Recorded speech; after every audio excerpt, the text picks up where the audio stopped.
soil blindly. Only then will they see us. Entire families, like cockroaches, like we always were. Each man, woman, and child with 2 feet planted in the too real soil, guarding our little peace, fingers on our triggers, smiling. I know it's hard. I know you're sad. But I also know these things will happen. Go find Mother. I'll be there soon. Just keep your weapon near you, with 16 in the magazine. Dad. I finished reading and refolded the paper. I put it back into the glove box with the unloaded handgun and full magazine. 1,000 miles away, the O'Neill family swampland gathered water. Fifth-wheel trailers slid down hillsides, cabins sunk deeper into the soft, wet soil. My father struggled up a brambly hillside in the rain. He was hurried and anxious, desperately following the sloppy trail of a buck in a death run who stumbled while bleeding. It was growing dark in western Washington. Mosquitoes whined in the wet shadows that spread. A mountain lion smelled the fresh blood and screamed. I got out of the truck and crouched on the frozen ground in Montana.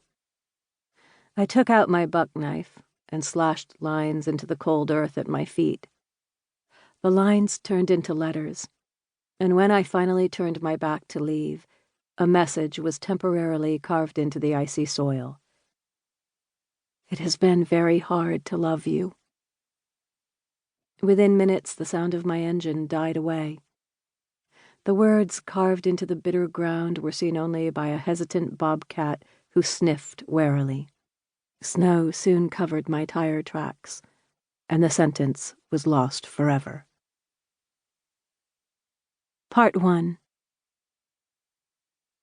1. Fighters. A long time ago, a scowling face with shaggy dark hair stared up at me during recess. The new boy wanted me to come down from the big wooden tower. He yelled with scrubbed hands cupped around a red mouth. The wind took away his words. Tanya, Tammy, and Sherry stood around the thick pine logs with crossed arms. They would not let the new boy through. Because I was the leader, and I said who could climb the ladder to the top. I beat the boy after school. I did not say a word before or after.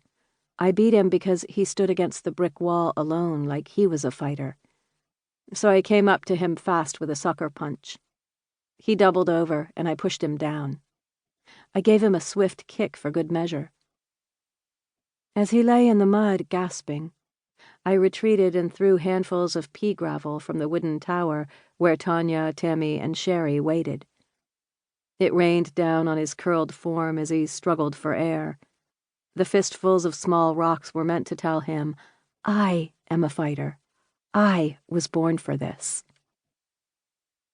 My body was tall and gangly. I was boyish and ugly with holey jeans and dirty clothing. I had devil-colored yellow hair that hung down in long greasy strands, insatiable blue eyes, a face that glared. My teacher sent a note home to Mother. It told her I was negatively influencing the other female students, and I incited them to violent acts. Mother told me I had to stop and slapped me hard. She gave me extra chores. My brother, Colin, laughed. My sister, Mima, scoffed. My cheek burned and felt puffy where Mother's hand slapped my face. But my wooden tower was the best place. I knew I would go back there, day after day. Before I got on the school bus the next morning, Mother sighed and told me I did not fit my name, Vera Violet. I named you after my mother, and she was a gentle lady. She told me Vera was my grandmother's first name, and Violet was the flower she loved best. A flower that grew in the prairies south of town, on mysterious humps of earth named Mima Mounds. Mother told me I didn't act like her mother or those little purple blooms. She knew deep inside that I could not stop fighting, that I was born for it. When I got to school, the fighter boy...